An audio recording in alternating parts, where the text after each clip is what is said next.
तो दोस्तों welcome to another video. आज हम प्रिडिक्शन करेंगे कि पुष्पा 3 द रैम्पेज में क्या होगा। भाई स्पॉइलर अलर्ट पहले से ही दे देता हूं, ध्यान से देखना। तो जैसे हमने देखा पुष्पा 2 में पुष्पा के पावर के बारे में दिखाया गया है और मूवी देख के साफ पता चलता है कि पुष्पा एक ब्रांड बन चुका है और एक एक सीन यही दर्शाता है। जैसे बीवी ने एक फोटो के मांगी सीएम के साथ और सीएम ने मना कर दिया तो बंदे ने सीएम ही बदल दिया। वाह, पुष्पा अपने आप को स्टैब्लिश कर चुका है और रूल भी बखूबी कर रहा है। पर हर एक उगते सूरज का अंत जरूर आता है। पुष्पा प्रताप रेड्डी के भतीजे को तो मारता है पर वो उसका भतीजा कम बेटा ज्यादा लगता है। अरे शक्ल कितनी मिलती है दोनों की देखो यार। पर अगर वो मंत्री का बेटा होता तो उसके मरते समय मंत्री इतना चिल नहीं होता। तो यहाँ से एक नई थ्योरी भी निकल सकती है कि मंत्री का एक जुड़वा भाई भी हो सकता है जिसका बेटा है ये। हाँ, मुझे पता है आपको यही लग रहा हो कितनी लॉजिकल बात कर रहा है ये, पर एक बार ध्यान से सोचो जो मैंने बोला। लास्ट में मंत्री ने अपने सेक्रेटरी से पूछा जिसको यहाँ होना चाहिए वो क्यों नहीं आया।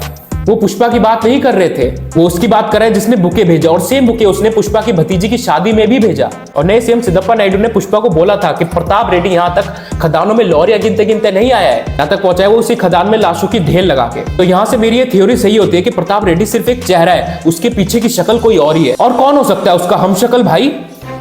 और अगर प्रताप रेड्डी इतना ही पावरफुल होता ना तो पुष्पा की एक धमकी से सिद्धप्पा को सीएम बनाने के लिए इतनी आसानी से राजी नहीं हो जाता। और यार शेखावत को तो कार्टूनी बना दिया है, इतनी खराब एंडिंग नहीं होगी उसकी। और अपनी आंखों पे विश्वास मत करना क्योंकि शेखावत को मरते हुए नहीं दिखाया है। क्या पता वो ब्लास्ट सिर्फ एक प्लान हो और वो अपनी इमेज बचाने के लिए अंडरग्राउंड हो गया हो। और हाँ, अगर विलन्स की बात हो रही है तो मुर्गन के बॉस को मत भूलना जिसको फर्स्ट पार्ट में तो दिखाया गया पर दूसरे पार्ट में उसका जिक्र भी नहीं किया गया। और ये जो लोग क्रिटिसाइज कर रहे हैं ना कि वो जो पहला सीन था 15 मिनट का फाइटिंग वाला, उसकी क्या जरूरत यार, वो तो मूवी की कहानी में कहीं फिट भी नहीं हो रहा। मेरे भाई सुकुमार सर के डायरेक्शन पे संदेह मत करो। जो इंसान किसी और फीलिंग्स जैसे गाने को अपनी कहानी में घोल देता है। हम ही तो मूवी आने से पहले मूवी के गाने को क्रिटिसाइज कर रहे थे और जब मूवी देख ली क्या बोला, अरे गाने क्या मैच हो रहे हैं सिचुएशंस पे। तो उस आदमी को इतना मूर्ख समझ रहे हो जो 15 मिनट का सीन एम ही डाल देगा। तो यहाँ से चलो तब जब पुष्पा का कोई टीजर या ट्रेलर नहीं आया था पर उसका एक ग्लिम्स आया था इसमें दिखाया गया था कि पुष्पा की मौत हो चुकी है। तो दूसरे पार्ट का सीन तो है नहीं पर तीसरे पार्ट का तो हो सकता है ना। और उस सीन से पहला सीन कनेक्ट कर सकते हो कि पुष्पा सब कुछ खो चुका है, सब कुछ दोबारा पाने के लिए पुष्पा ने शुरू से शुरुआत की है और माल की डिलीवरी करने खुद जा रहा है जापान। कनेक्ट तो हो रहा है भाई।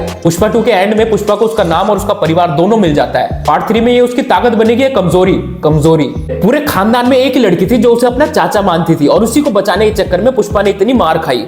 अब तो पूरी फैमिली है, कोई भी नस दबाओ दर्द तो पुष्पा को ही होगा। लास्ट में जॉली रेड्डी पर इतना फोकस क्यों करा? क्या ये सरप्राइज विलन हो सकता है? बिल्कुल हो सकता है क्योंकि जो वादा जॉली रेड्डी ने पुष्पा को दिया था वो तो वो पूरा ही करेगा।